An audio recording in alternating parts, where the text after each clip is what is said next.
Audio is not on.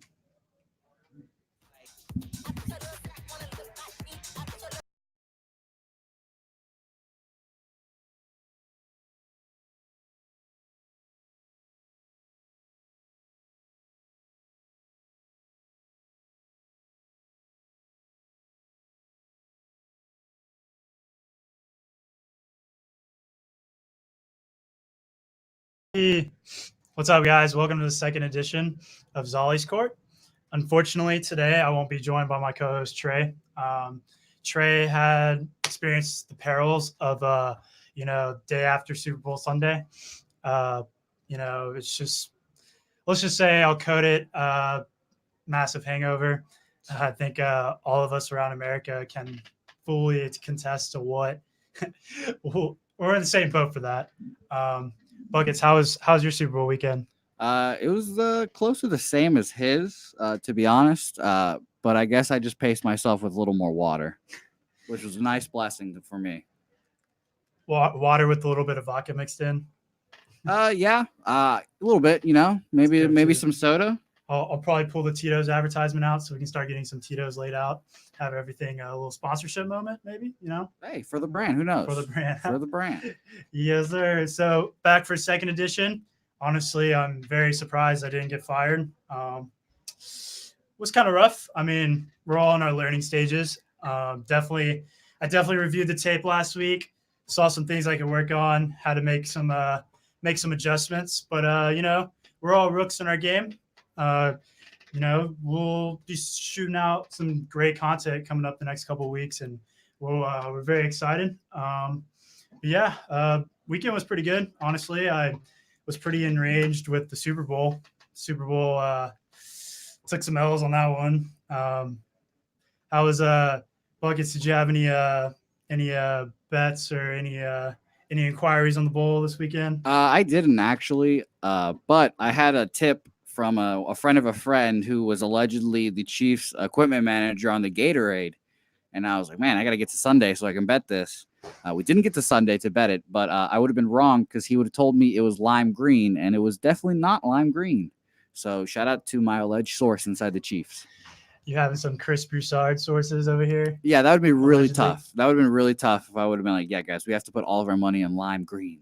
And then just a big old fat orange pile of Gatorade just dumped all over Andy. So I was gonna originally bet light blue or blue Gatorade, but when I saw the orange, I was like, oof, that would have been another bet that would have lost. So I don't know if I could explain to my bookie that I probably wouldn't give him money for betting on Gatorade. Hey, that's fair. I made a bet with my girlfriend on the over-under for the national anthem. So shout out to Demi Lovato for getting through that thing rather quickly. We appreciate you. Was it the over or under? I bet under, and we did at a minute 56, and I timed her at like a minute 50-ish. So, again, got through it. So we appreciate the time to spare. Shout out Demi. She did her thing. It was beautiful, honestly. A lot of great performances on the Super Bowl. I was actually very satisfied. Probably one of the more entertaining Super Bowls I've watched in a while. But it also did help. I was actually kind of sober for Super Bowl. So it helped. Was able to actually fully watch the game too. Shout out to Patrick Mahomes. Patrick Mahomes became the first ever Texas high school football player, Texas collegiate player, and Texas born player to win a Super Bowl. Yeah, and I was like, dang, like that. I did not actually expect that to be a first, because when you think of some of the legendary quarterbacks that have come through Texas, a lot, our longstanding culture of Texas high school football, I was like, surely somebody had to win a Super Bowl, but they have, Drew Brees, Nick Foles, but both of those individuals went to colleges outside of Texas. This was the first time an individual that was a Super Bowl quarterback went to college in Texas, and he was a Texas Tech Red Raider. Guns up, go Raiders. They steal a lot of stuff from Oklahoma State. I'm a big Oklahoma State guy. I went there for a semester, and a lot of their shtick is Oklahoma State's. So I'm keeping an eye on Texas Tech. I'm not a fan. But shout out to Mahomes. Oklahoma State routinely beat them, and when he was at Lubbock. So shout out to him. I appreciate him. Man, I can't back you up on that one, man. I don't I don't believe anybody in the state of Oklahoma should get support from Texans. So Dang, is this a OU Texas rivalry right here? all four closed borders, but only around Oklahoma. Oh man, I'll tell you right now, if there's a school that I cannot stand, it is the University of Oklahoma. Man, I enjoyed nothing better this football season than watching Baker Mayfield just crumble for us. What's like the big difference between the two schools? Oklahoma and Oklahoma State? Yeah. Well, they're two separate schools to start off with. So there you go. Orange and black and red and crimson, or whatever you want to call them, crimson and cream. I would say Oklahoma State is more for your agricultural redneck people. It's also has sports media as a major there, so shout out to them. But I think it's more the ag school compared to Oklahoma, which is like your rich preppier school, I think. Got it. But both are in the middle of nowhere, right? Yeah, pretty much. It's both college towns. Like if you took Oklahoma State out of Stillwater, there would just be nothing there. I imagine there's a lot of alcohol sales over in that city or town. Yeah. I went there for the their football game this year, and let's just say after the game, there was a lot of shit talk, and it was a great time because there was a lot of almost fights, and it gets heated. It's great. I enjoyed watching it all from the sidelines. I'm definitely excited for the next Big 12 season though, because Oklahoma State does look like they have a lot of potential to probably dethrone Oklahoma and probably give Texas a run for its money too, and Baylor. I would say if it's something I love, it's Oklahoma State football, and I love it, and it hurts me at the same time. It's gonna be great. They're gonna do great. Chuba Hubbard, my king, the king of Canada. He's gonna be a Heisman winner next year. Just go ahead and write that down for you. Chuba Hubbard, Heisman. Who's the quarterback? Spencer Sanders. Spencer Sanders. I was very impressed with him being he was a true freshman last year, right? Yep. He's my baby boy. I was impressed, and we'll see what happens next season. But yeah, we're gonna get it going on the show today. We have a very special guest. We have UTSA men's basketball player Byron Frohnen joining us. He'll be on in our next segment. We're just going to be generally talking about the things that happened around the NBA. It was a pretty eventful week, per se. We had a lot of emotional games on tap. Kind of the first week after the Kobe Bryant death, we had a lot of news going on, a lot of reactions. All-Star Weekend is going to be in full swing coming up in 2 weeks. We'll react to some of that. I'm starting the full-fledged campaign for Dame for MVP, and I'll go into a little bit of detail for that and why I am 100% right of why Damian Lillard should be considered for top MVP consideration. We'll look over what the Spurs did last week, and we'll also preview tonight's Spurs-Clippers game. So we'll be right back in a couple minutes, and we'll see y'all in a bit.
UTSA basketball player Byron Frohnen. How you doing, my dog? What's up, man? It's good to be here supporting the show. It's a new venture, man. Like something that I'm trying to dive into and kind of face my fears, I guess. For sure. And it's wild because we've been friends for quite a minute, right?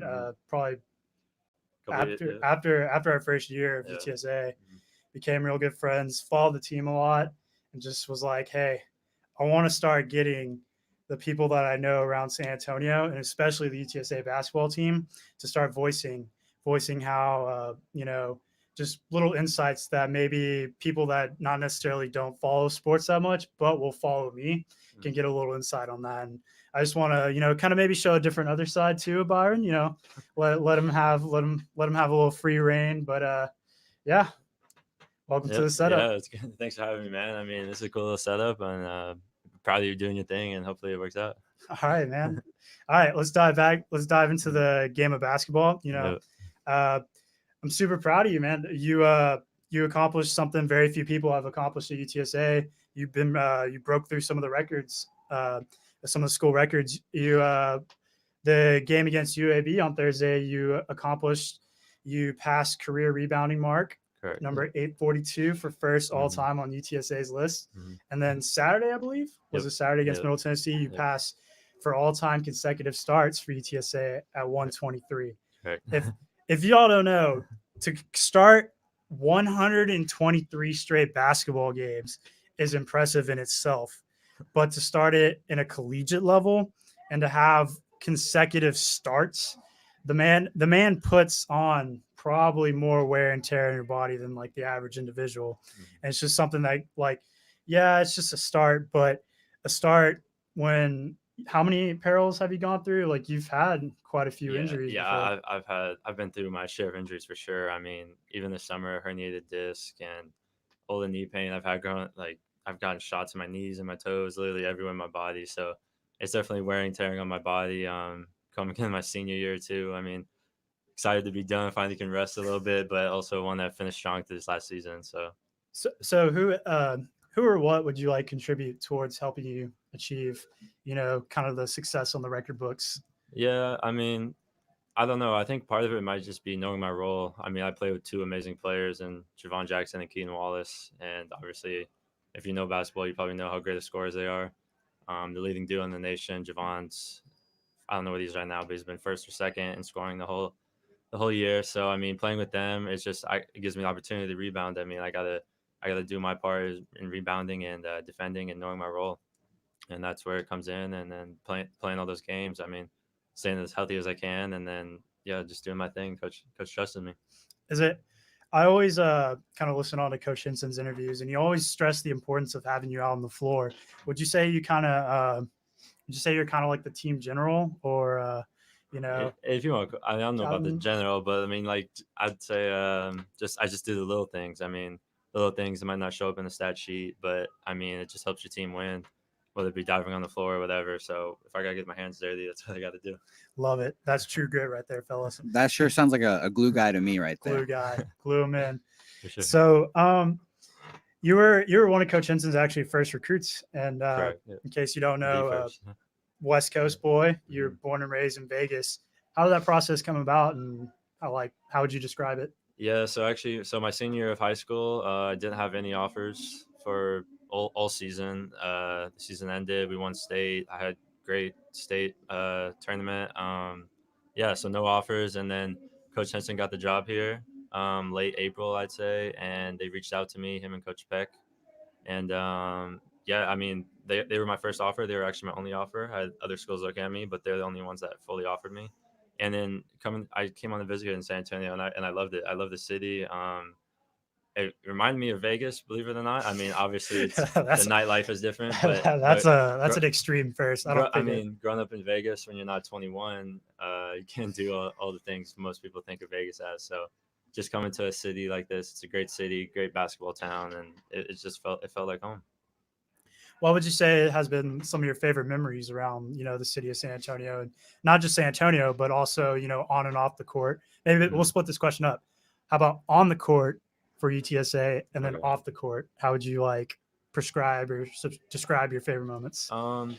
Well, so yeah, on the court, probably the Old Dominion game last year is probably one of the best feelings in the world. Wild. Yeah, insane. I I forget the exact number, but 17 down or something so like 2 minutes left. so I remember that night Yeah. or that game because I went there and I was cheering, but it was like 71, maybe like 58 with like Yeah. 5 minutes left or 4 minutes left, and I actually had a prearranged dinner with some of my buddies up in New Braunfels, and I was already almost like super late for it, and I was like, Right. you know what, like we'll chalk this up for an L, like we'll get the Yeah. next opponent, and then like I wasn't on my phone at all, and then whenever I was like, you know what, I'll just like I'll check the score, and I checked the score on Twitter, and it was like recap the wild win for Yeah. UTSA's game over Old You Dominion, missed and the I was greatest like, comeback in history. shut the Yeah. what? Yeah. And like I just replayed it. And I know ESPN had like the percentages. It's a 99.9% chance that ODU would win. So I mean, Crazy. Absolutely insane game. And ever since then, like any basketball game I go to, I'm just like 2 minutes left, anything can happen. Yeah, because that's how we look at it. I Now saw too. I saw UTSA come back from like a 16, 17 point lead Yeah. in 2 minutes. Uh-huh. So I guess that if that was It's on never a over till it's over. if that was on a national scale and maybe had like a little bit more implications, I think Mhm. people would start talking about that as Yeah. like one of the greatest comebacks in the Yeah. sport of If it basketball. was like Duke, North Carolina. Exactly. Like every single thing went right in that last 2 minutes. And I remember you had a very important steal on that last Yeah, they last just drive. threw it to me. And you were just I like, was falling out of bounds, oh, back in. Yeah. there you go. And And they he- missed a lot of key free throws too down the stretch. It was huge. Everything fell perfectly. And then another one I remember that I oofed and left early at was the Texas State game, 2018. Oh, No, yeah, at Texas State. 2017. Was When it? we were down by like Mhm. 12, That was maybe, another. Those are with probably second best comeback like ever. 2 Yeah. minutes left. Yeah, Had to do vice versa, go back to San Antonio on time. yeah. And I, was listening on the radio, and it was like UTSA 3, and like they kept Maybe you feeding it should to lose every time Javon we lose it. and Nick, and I was just like, Yeah. maybe I shouldn't show up for the last like Yeah. 5 or 6 minutes of the games, but that's probably one of the two wildest comebacks. It's some good memories on the court and something Sure. we'll treasure for a while. But what would you say is like one of your favorite memories off the court? Off the court, honestly, I've just loved exploring Texas. I mean, coming from the West Coast, no one really thinks of Texas as that much. I know everyone here thinks Texas is the biggest, greatest state ever. I still don't believe in that, but it's still pretty awesome, though. I mean, I think traveling to Austin and Dallas and just going around seeing everything, it's a beautiful state for sure, and a lot of stuff to do. Do you have plans to maybe potentially stay in Texas for sure, after graduation? Actually, I do, yeah. I don't have specific plans, but I would love to stay here and work here. You hear that, folks? He's one of us now. Congratulations. Congratulations. Appreciate Welcome to the Texans Club. All you have to do is hate Oklahoma. Oh, yeah, I hate Oklahoma for sure. You have to say y'all. So I don't know. I do say y'all already. I have picked that up. I've noticed that. I Kind of have to have a slang. Yeah. We're still gonna work on getting you some cowboy boots, Never but getting those. once I convince you on that part, then I think we can officially No, deem you a true Texan. I've never owned a pair of cowboy boots in my life. That's a good choice, That's for Byron. sure. That's a good choice. Yes. Like, welcome to that club Thanks. too. Thank you. How do you guys know each other? I'm sure the people want to know. So we're actually in the same fraternity. Mhm. We're both Kappa Sigs. I just met him like we were at like a house barbecue one day, Mhm. and we were watching basketball. We just started talking basketball. Yeah, and we lived at the same apartment complex. Seeing him at the pool all the time. And We were stuff just like like, that. Yeah. All right, bet. And developed a friendship. It honestly like it wasn't like one of those friendships where you like we would talk basketball all the time per se. It'd be like I would talk to Byron about everything like off the court. Because like Yeah. I genuinely like I love the game, love basketball, but Yeah. at the end of the day, I like the man of the friendship off the court. And so we would pretty much like every week Mhm. have kindling of a friendship. And I even got to meet the Rents, Yeah. Mr. and Mrs. Frohnen. Yeah. That was a fun experience. Yeah.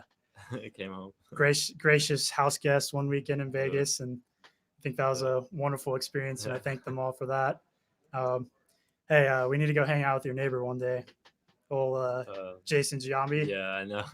That's a light flex. Just Let's just you Yeah, see well, that name? You just dropped it over Jason there, Giambi, guys. yeah. just name flex. For Halloween, all the kids would go up there. Instead of asking for candy, we'd hold a baseball out and ask for an autograph. He just gave everyone autographs. He'd be like, sir, did you ever juice? Yeah, I never asked that question, but Never asked. and just ripped mustard shirt for sure. Yeah, it was an eye-opening experience because I went and visited him in Vegas, and I was like, oh, dude, you're from Vegas, so you're probably like the high roller, like everything's like, you're probably used to that partying lifestyle. And it's kind of like the exact opposite. Like anybody that kind of lives in Vegas, kind of like you stays away from pick your spots. the strip. It's Yeah. like a plague. Yeah, honestly, everyone down the strip has some type of disease.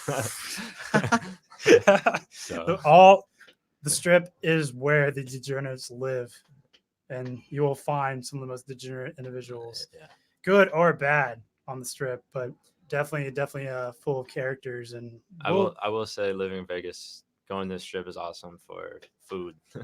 They have great food down there. That's so that is like the main reason I go down there. very true. Yeah. Had some wonderful bites over there. Mm-hmm. I won't forget that heart attack burger when me and you and I once went over to was it Guy Fieri's? Guy Fieri's restaurant, and yeah.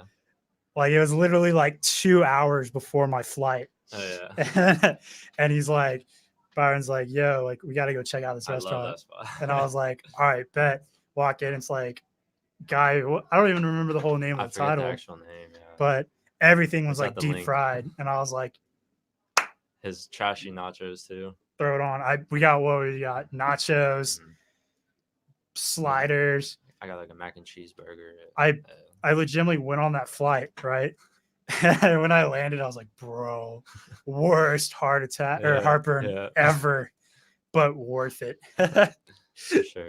Oh man. So just a little recap of the season's going on. Y'all kind of had some soul searching this season. Y'all lost Gio. Gio was a main component of the offense. Y'all lost Nick. Y'all lost a couple other figures, but you also returned a heavy set of guards.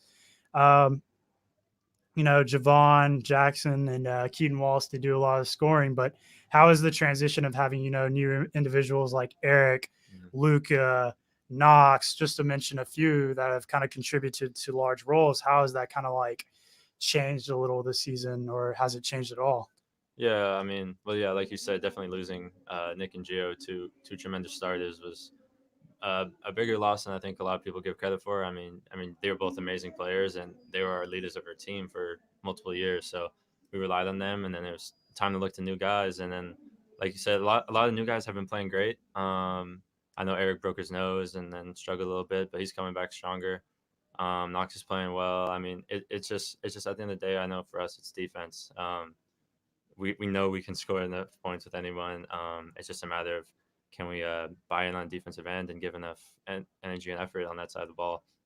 So I mean, we're putting it together. I know it's a rough homestand last week. Not what we're looking for, but it's still a long season. And at the end of the day, the conference tournament is when you need to get hot to get to March Madness. So that's what's truly important. Yeah, and with Conference USA play, if any of y'all follow along with that, probably one of the most wildest conferences. Like bottom to top, pretty much anyone can beat anyone on any other day. There's no bad teams in this conference. There's no bad teams, and like even the teams that are on the bottom of the conference right now, as we saw like Saturday, we took a rough loss to Middle Tennessee. They're on the bottom, but they had a pretty decently latent squad. I mean, they had some size, good defensive perimeters. And even yesterday, Rice, who's one of the teams in the bottom of the standings, who's actually a really good team, they beat North Texas, who was in first place. So any given night. Yeah. So speaking of conference play, I know the last couple of years, I know I've been following since probably like 2016, since I got into college. We've always kind of plateaued right around conference tournament. Yeah. Is there anything like Coach Henson's kind of hammering on this year that like y'all are kind of going to adjust towards? Y'all going to put more pressure on around Conference USA play or conference tournament play, or y'all just going to keep going and doing the same thing? I mean, we're definitely trying out some new stuff, some new defenses, some new strategies, I guess you call it.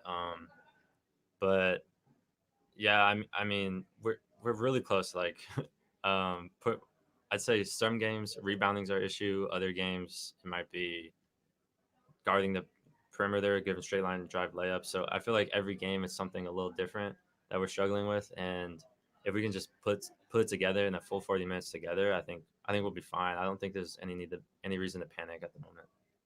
So when y'all play Thursday, who do you play on Thursday? Old Dominion. Old Dominion. Yeah. Old Dominion's been traditionally a good team, but aren't they on the latter half of standings? They're right in the middle. Right in the middle. I'm not sure I think they're 5-5. Not positive, but Okay. I think they're a solid team. They obviously won the conference last year, and they're an amazing team last year. But they did lose a few key guys. But going in their place, I mean, they have a great home court, and they have great players there still. So and then y'all make the trip up to Charlotte. Correct. On Saturday. Yeah, then Charlotte on Saturday. So East Coast probably the farthest traveling. Yeah, in the conference. This trip, and then we don't go there this year, but Marshall, Western Kentucky is the next farthest. Okay. If not farther, yeah. Well, we're gonna fast rapid fire. Okay. Looking for that word. We're gonna rapid fire some fun questions right now. Right. So I'm gonna shoot off 3. So pick a number 1 through 6. 3. My number. I was going to say, that was a really good question right there. I wasn't expecting that one. 7. Dang it. You had one job, man. One job. Okay, 3. So okay. This is your one time you can boast here and just flex on anybody. Who's one person you can take one-on-one besides myself? Anybody? I'd say Chuck Breezy, Charles O'Bannon. Went to USC and just transferred to TCU. Always willing to give him that work. Just tell him hit me up. Anytime, any place. Yep. You hear that, Chuck? Yep. Okay, another number 1 through 6. Let's go 1. If you can meet a famous person, living or dead, who would it be and why? Probably go Tom Brady. Tom Brady. That's my man. Wow. Huge Pat fan. Yeah, huge Pat fan. I mean, it was between him or Steve Nash. I went Brady. I know you're like pretty devoted to both individuals. Those are my guys. Do you think Brady's gonna leave? No. Leave the Pats? No chance. No chance. He's staying in New England. I don't know how many more years, but maybe just 1. But they set the cap at like 30. They're like, Yeah. we're gonna pay you 30. So if you want it or not. yeah, but at the end of the day, True. he doesn't need money. Yeah, I really His think wife you should makes say more it. than him. Yeah, no kidding. Yeah. I definitely think he should stay in Foxborough and continue sure. off the legacy. It'd Yeah. be like if Tim Duncan just left and Yeah. went to like I mean, Tony Parker kind of did that. true. Stab in the back. Right Yeah, in the back. Sorry, San Antonio. But at the same time, we knew we weren't going to give Tony the point guard position. We pretty Yeah. much told him that. I think Brady's on the other hand, like, you're going to be starting QB, but like, yeah, this is like what we're going to do. Jimmy G's not there anymore. So. That's my boy. Sorry, we took a loss. Yeah, you look like him. I was about to say, you kind of do look Yeah, like he him. he looks like him. That's a compliment, to be honest. So Yeah. You want to know what's funny? That's kind of one of the reasons why I root for him. Yeah. I've been kind of like small jabbing. through Like, him. I'm so proud of my dad. I'm He's been glad. doing that. Zoli Garoppolo. Zoli, So- you're out. You want to know insanely funny story? I'm actually not I'm not a 49ers fan, but I've been rooting for them like ever since Jimmy G went on there, right? So I was in Lubbock like 2 months ago. It was during the OK State game. And I was at this bar with like a couple of my hometown friends and like one of their parents. And I go up to the bartender and she notices that I was wearing a Niners jacket. And this Niners jacket, I found it in my closet the day before and I just needed like a rain jacket. I don't know why. I just grabbed it. I was like, boom, I'm taking this with me. So I grabbed the jacket and I'm wearing it like over there. And this girl goes up to me and she's like, yo, everything you get is on the house. And I was like, what? Okay. She's like, I live up here in the middle of nowhere, Lubbock, and I've yet to found like a Niners fan.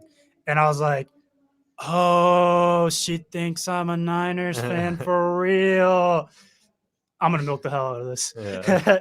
So basically I was like, yeah, like I brought up like the 3 players I basically know on the Niners, and I just hyped them up.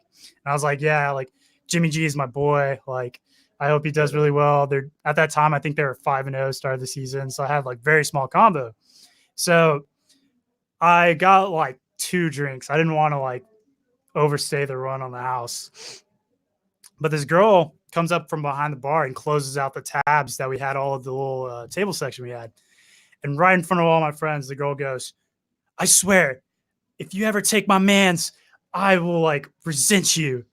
And they're like, your mans? Like, what? Everybody just starts looking at me. So I just started laughing. I was like, yeah, I said Jimmy Garoppolo was my mans. And I think she got really, really defensive on that part. I was like, you know what? Probably gonna let that one slide, but I am definitely gonna go back there and take advantage of those deals because great bar, and we might talk a little bit of Niners You football. might have to wear that jacket more often. Might have to wear that jacket a little bit more often. I really thought you were going to say that the bartender thought you were Garoppolo. That's what I thought he was. I was about to say. I was like, dang, I would milk that. Yeah, I would milk that. Hey, I'm his long lost son. Might be a little Halloween lookalike. That's a costume. Spiel. Yeah, I'm that counts. heavily gonna invest in that probably this Halloween. I was about to say, throw that in your back pocket. A Garoppolo jersey. It's in your future. I mean, now that people like sort of know who he is, since he was on one of the biggest stages of, not only the country but the world, it's a lot easier to explain who Jimmy Garoppolo is. Yeah, so for sure. Than 2 years ago. true. So, one more question: Mhm. 1 through 6. Let's go 2. 2. I'm gonna switch it up on you. You're not getting 2. All right. 2's a weak question. 4. You're not getting 4. You're gonna get 6. All right. All right. Do you have a secret talent, or do you have something that Secret. you believe you're good in and you think you can show off that like people may not know about? I don't know. Secret? Like I don't something you don't go and tell people around, but I mean, know. something I'd say I do is play video games.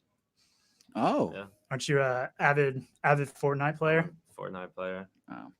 Catch the work anything. Is there 1v1's box. Is there one player, one person you want to call out who you think you can take on 1v1? Just go ahead and call a Ninja right now. No, I'm sure he'll see Nick this. Merckx. Nick Merckx. Call it Nick Oh. Merckx. Ooh, you hear Controller player. that? Byron, I really thought I was gonna have to give you the sticks in some sports game. To be honest, I got excited. Yeah, For- no, I like Madden. I don't really like 2K. I don't know why. This man Because I is- play basketball and That it's makes just a whole not lot of real- sense. I don't like it. This man is garbage at 2K. I think I played you My 3 times, and the average score differential was like 30. yeah, and like dudes would just be missing layups. Like how are you in NBA missing wide open layups? He literally looks at the screen, he's like, I could make that. What are you Yeah, guys doing? exactly. That's why I get mad. Byron tries running like actual plays in 2K, and he's like, "No, like you don't. Yeah, You cut right here, cut right here." try and run like pick and rolls, But it's roll true. rise stuff. I think until you make the game, I don't think you're going to be repping that game for Yeah, a while. no. I like Madden though. Madden Ultimate Team is pretty fun. I really thought Byron's gonna say his secret talent was basketball because when you look at him, you don't see a basketball player. Yeah, Like no. he's one of the guys when you walk in the YMCA, he's like, I'll take that guy Yeah, like I last get picked pick, last, and yeah. then he turns out like, oh, okay. That's always happens. It was funny. 24-hour fitness growing up.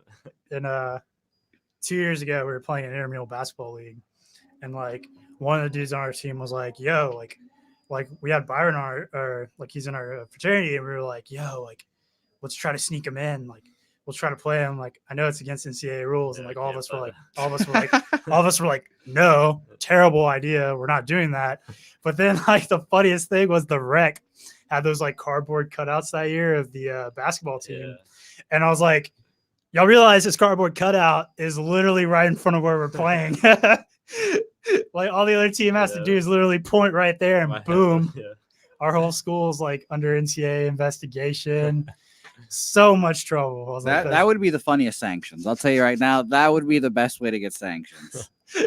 Did you ever get that cardboard cutout? I never did. No, Don't know where it is. Is it weird walking around campus and just randomly seeing your face sometimes? Sometimes, yeah. Some posters have like our schedule on it. It's like the team, but it's not as bad. It's not that bad. The cardboard cutout was kind of weird in the rec when I first saw that. Was it life size? Yeah, it was pretty big. It was like Probably taller than It you. might have been bigger than me. Yeah. I was gonna Yeah. say, actually, thing they was gave you a massive. couple inches. You know, Yeah. I would ask them. I'll I'd be like, take you know it. what? Give me like 2 more inches on the Yeah, quarter I'll take cut out. 6'8". Yeah. They're somewhere in the marketing department, probably in like a closet. It's probably smashed. Just No, go yeah. ask them one day. Nah, it's Be like, yeah. But I do like those game day programs that they have. yeah, And the photo edits, they do a dope job on Mhm. those. Yeah, they do a great job. I've had a couple saved of all my homies, so Yeah. gonna spread them all out. Maybe make a little collage for you. Yeah. All right, we're gonna end it out on one more question. Mhm. So, devout Suns fan, and by like devout, I mean when he was like when I first met Byron, he's like, yeah, I'm a Suns fan. I was like, oh, that's cool. Like why? He's like, oh, like the Suns, Steve Nash, Amari Stoudemire revolutionized kind of the fast-paced game we see today. Mike D'Antoni implemented what he does in Houston now, originally with the Suns. Mhm. And I was like, I respect that. Like, they're a very fun team in the years of the Spurs of 07, 08, even Yeah. like 05. Some of those matchups were just brutal. Yeah. I mean, what was that one game It where was always the Lakers, Spurs, and Suns Lakers, back Spurs, then. Suns? I walked into his house one time. Boom! Giant poster of Steve Nash, and I was like, devout. Yep. Respect. That's my guy. Respect. And just Suns gear everywhere, and I was Yeah. like, all right, I can respect this Yeah. man. So with that being said, Devin Booker, All-Star, snub, Yeah, no. reactions. They sleep. That's all I gotta say. They really sleep on Devin Booker. I mean, he's putting up insane numbers. I think he's averaging like 27 and 6. On I like mean, more than 50% shooting yeah, too. and I know the Suns aren't a great team, but they're having a better year this year than most years. So I don't know. I mean, I haven't been following the NBA this year like I normally do. I don't know if Chris Paul. I know he got a spot. I don't know what he's doing this year. I'll throw an insanely I'll- hot take. He's been doing well in OKC, but I am confident Booker should Yeah. have gotten that spot over Yeah. Chris Paul. No doubt. But this is why I advocate so heavily for the small market teams, Yeah. small market teams for life. Yeah. That's what they call you, small market Zoli. So, you'll never catch me repping for big market NBA teams For sure. unless it's against the mediocrity of the New York Knicks, which I do root for that. But they still can't get any players there. They really can't. Hey, I And can't wait to try see for Byron everyone. Frohnen on the Madison Square Garden headlining the Knicks poster right there. I'm pumped. That's how you know I'm a bust. Pub Sports Radio will be all in on the Knicks. that would be the only time I would buy a New York, like any New York sports team city gear. If I see my boy Byron in the big city lights of the Big Apple. But yeah, man, been a pleasure having you today. Good luck on y'all's road stand this weekend. Yep, thank you very much. Good luck on the rest of the season too. In case y'all don't know, I think y'all have one more homestand right next week. Yeah, and then bonus play starts. Bonus we'll have play another starts. one. Okay. So. Well, if y'all go out, watch this man play. A lot of fun out there in the Convocation Center. Pretty much every Thursday and Saturday at Thursdays are 7 o'clock, Saturdays are 3 o'clock. Yep. And try to catch this last man. This man's last couple of games. I know he's a senior and about to bid farewell to UTSA and his time on the court. Yeah, literal UTSA basketball legend with those records now. Literal legend. Appreciate it. It was a pleasure having you, man. All right. Thank you very much, guys. Appreciate it. All right. Well, we'll be taking a quick break, and we'll see y'all guys in a bit.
court.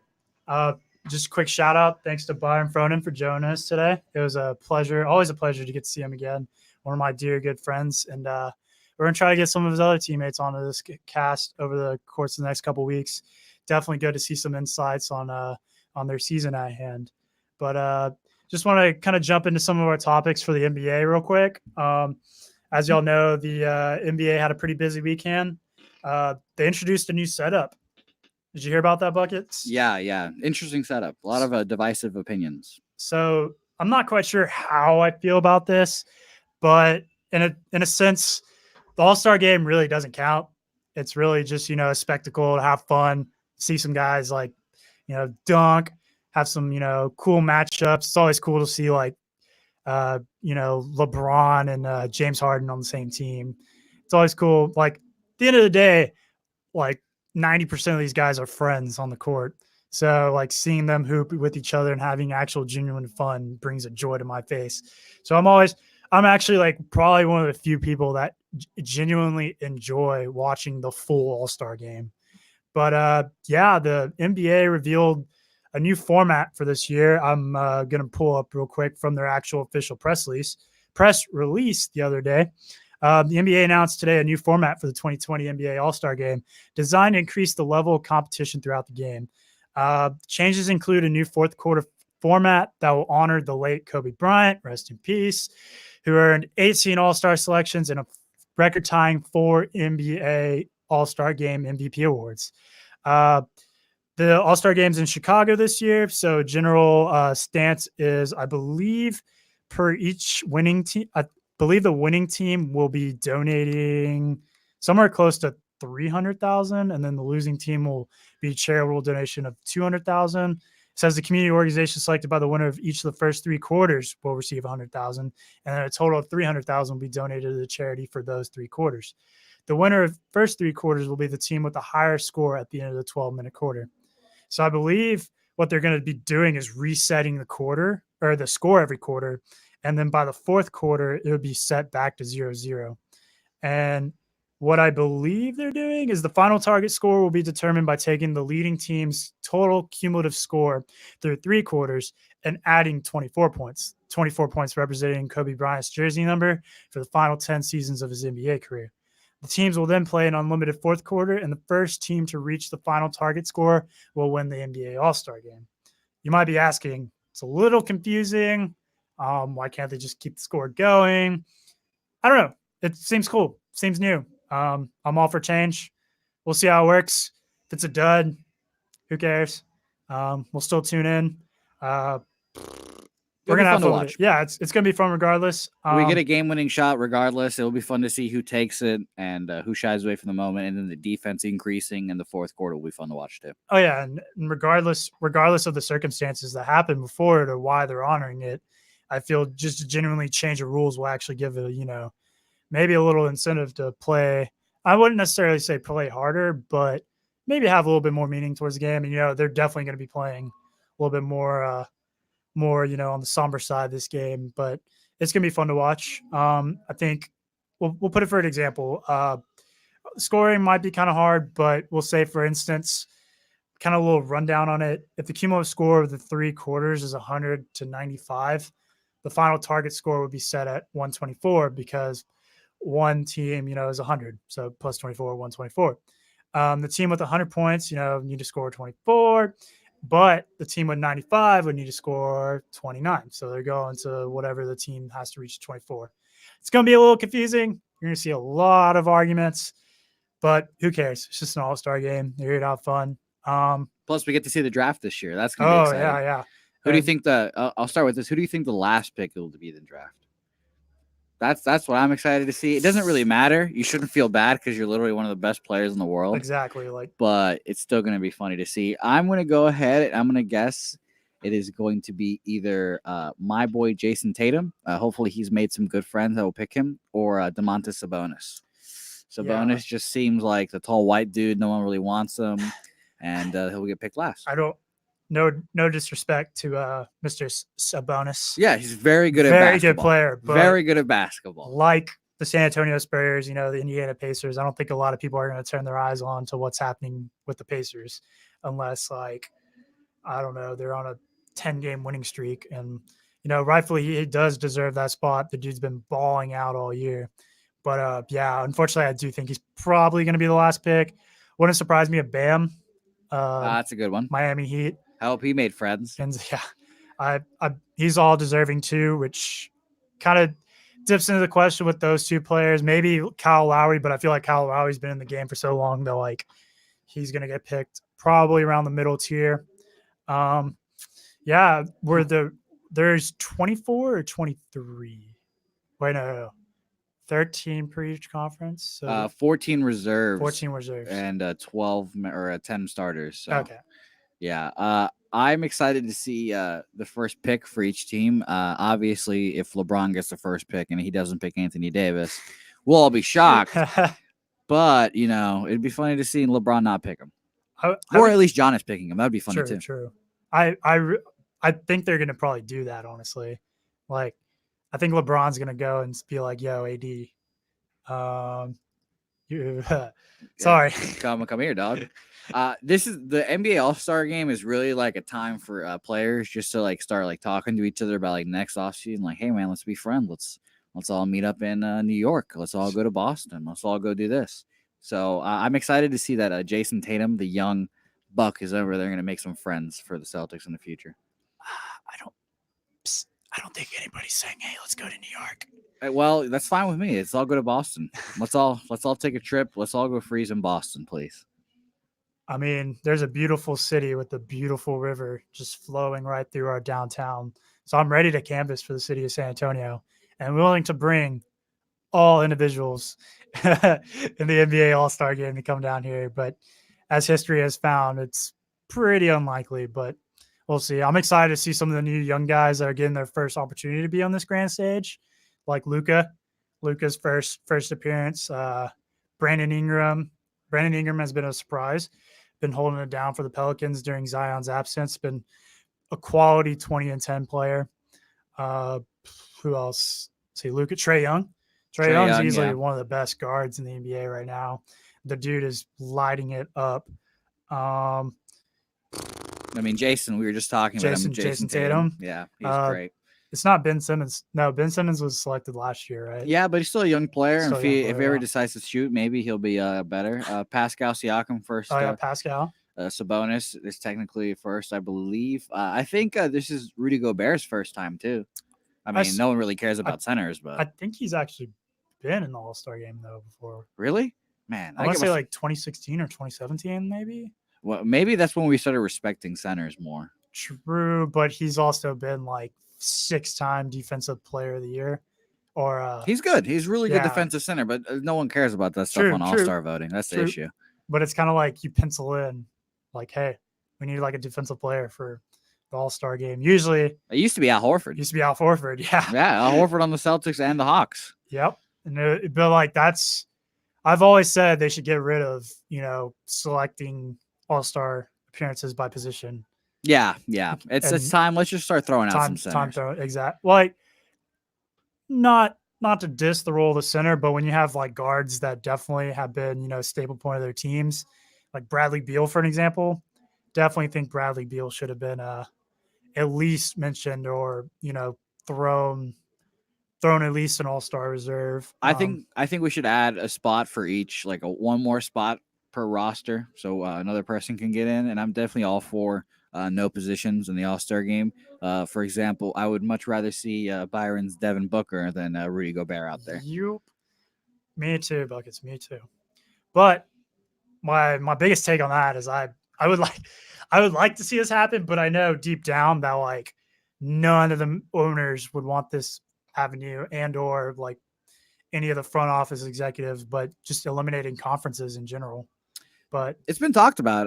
It's interesting. I like it. I mean, I if you've talked about the all the NBA changes, like the mid-season tournament they're might do, then the play-on games, like I like some of those ideas. I think it'll be fun to watch. It genuinely sounds like by this time in like 10 years, the whole landscape of the NBA is going to be changed, but it's going to be changed for the good, honestly, good or bad. Yeah, who knows? Who knows if in 10 years we'll have conferences at this exactly. point. And I think what they're trying to do is kind of mirror what you see in soccer. You know how soccer has the, especially like English Premier League, they have the FA Cup, was it the Carbo Cup? Yep. Some of those mid-season tournaments where like not necessarily you want to put like all your buckets in there. Like you don't want to put all your good players, put them all that, because at the end of the day, all they're trying to gun for is, their league titles and the Champions League. But a lot of them have been able to say like, yo, like we're making money off these mid-season tournaments. We're introducing some of our younger players who might not, get some chances to play. And I just think like adding a mid-season tournament and or, potentially expanding roster sizes too, limit towards that. But it's something they should definitely look at, and something that, I'll be pro advocating for the next couple of years, and can't wait to see the small talk being against it. I am excited too. I'm definitely excited. Hopefully they gave the mid-season tournament enough stakes for everyone to try and all that good stuff. Oh yeah, would love it. All right. Just, before we end up closing out over here, my Spurs broke through in the win column, actually 2 in a row. Took care of a pretty good Jazz team. Off the top of my head, I believe they won by, 8? They were pretty big underdogs in the game too. Home dogs. Underdogs, even though home court, and then pretty much blew Charlotte out of the water. And they were down at halftime by like double digits and too. Then only allowed like 28 points in all the second half or something like that. Great defensive stand. Had some dudes step up. We visit the Clippers tonight. We'll see how that is. Huge underdog. We're playing against the he who should not be named around this town. I don't have distaste against them, but it kind of brings a sore. I would if I was you. Sore thumb against the individual that we're playing tonight. But kudos to him, and we'll wish him the best. But we'll see how that is. Where they're playing in LA, I believe it's 8:30 tip off. We're a 10-point underdog, so we'll see. We've actually been really good against teams that were super underdogs this year, and then blowing, big leagues against teams we should be able to, handle. So we'll see. It's literally a dice shoot every weekend. Do you still think the Spurs are going to make the playoffs? You got the Trailblazers getting hot now. Shout out to Dame Lillard, and the Grizzlies right there. Yeah. Who knows? All-Star break is always different. Some teams turn it on. Some teams lose flat right after All-Star break. So ask me again like 3 games after All-Star break, and then I'll officially be I will be sure to ask you every Monday. I will ask you every Monday if the Spurs are going to make the playoffs. It's going to be like, there you go. Here's your first reoccurring segment. Will the Spurs make the playoffs? Will the Spurs make? Who knows? And that just phrase just feels so weird to me as a Spurs fan, but it's the role I've accepted right now, and we'll see. But I'm backing them 100%. And the trade deadline's coming. They're going to try to trade DeMar Carroll. That's the news. I saw some rumor mills today that by rumor mills I mean kind of the devout Spurs fan pages. I mean, I don't care. Like, no. You have sources. You have sources. I have sources. Yeah, you definitely have sources. Definitely have sources. But yeah, like there's big rumors that they're kind of looking into trading Rudy, Marco, and Damari, which who knows what we can get out of that. Draft picks, hopefully. Maybe some second-round picks, but no offense to Rudy. I definitely think Rudy could be a stable point in a team that's probably making a push, though, right now. He's a great Clipper, Laker, Buck. He's a great big forward for them that can play some defense and score. Exactly. He's going to get you 15 minutes, 15 to 25, get you a good 15. Yeah, they want him to be an Iguodala from the Warriors team. He's definitely going to be a key component to whatever team's going to be looking for him. I don't know if the Spurs paid like what? I think they paid DeMar Carroll 3 years, $30 million, something like that. And they signed him last year, and they're going to trade him because he doesn't get any PT too. No, I think it was less than that. I think that's Rudy's contract. Okay, there you go, Rudy. And then switch it. I think DeMar got like a 2-year, like $10 million contract or something like that. I was on the trade machine actually today because the Rockets were talking about trading Clint Capella to the Celtics. So I was on the trade machine looking at all this stuff.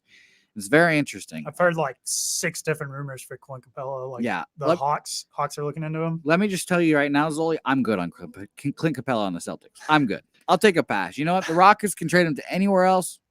We don't need his services in Boston. You know what y'all should do? I would love to hear it, Zoli. Please tell me immediately. Go get the man, the myth, the legend, the greatest Phoenix Suns himself, Aaron Baines. Well, NBA Big Dick champion. Baines, yeah, and Big Dick Baines. Get him back in the green. It's hilarious. They traded him for nothing, really. They traded Aaron Baines and a second-round pick for another second-round pick. I think it turned out to be Carson Edwards, which I don't hate, but that other second pick was Ty Jerome. Shout out to UVA. So I think you're gonna have your next Big Bambino curse. Yeah, probably the Big Play Dick some Baines curse. I wouldn't be surprised. But yeah, back to the Spurs. Spurs looking into changing. Who knows? Lonnie's been getting a lot more minutes. I have no idea what's going on with the rotation sets. I know Keldon just got moved up. Luka, sort of balling in D-League, been putting up very productive numbers. Have no idea if they want to push him up, go get more minutes. There's 3 or 4 guys that are kind of on the teeter totter. I know. I don't even know what we're about to do, but if we're all for better luck next season, then we're probably gonna unload. But who knows? But yeah, Portland, gotta watch out for Portland. Damian is on some. Oh my gosh! Did you watch the Lakers game the other day? I watched his highlights of just threes. Gosh, threes from the logo, threes from anywhere. Contested in your face. He'll take the foul too. Scored. So hear this. The last 10 games, I think he's averaging over 44, 45 points a game in January alone. I think it's even higher than that. The dude, let's see, Utah, 51, LA, 48, Houston, 36, Indiana, 50, Dallas, 47, Golden State, 61, OKC, 34, Houston, 34. Those are literally the last 9 to 10 games. Wasn't counting off the top of my head, but that is a lot of points. And he is consistently doing it, shooting over 50% from the arc and 50% from 3. And those teams are all good that he played. And, besides the Warriors. Those are generally good teams. There's no true blown away MVP candidate that's captivating. Of course, Luka is on a tear though. Luka's definitely Giannis. LeBron's kind of rejuvenated, the Lakers, so he's definitely going to get a lot of MVP conversations. But yeah, I'm all aboard the Dame train. I think once All-Star break comes along, if he's able to turn the Blazers back into at least an 8th or 7th seed and see them in legitimate playoff conversation, I don't see why not. If he consistently keeps this style of play, Dame for MVP, and I will be riding the bandwagon. You'll be driving it. I will go riot the streets of Portland. Although I don't think riots in the streets of Portland happen, but they do now. They're very passionate. And I will riot. So it was nice seeing y'all this week. We will be joined next week by Trey again. It's been a pleasure. Once again, this is Zoli's Court, and see y'all next week.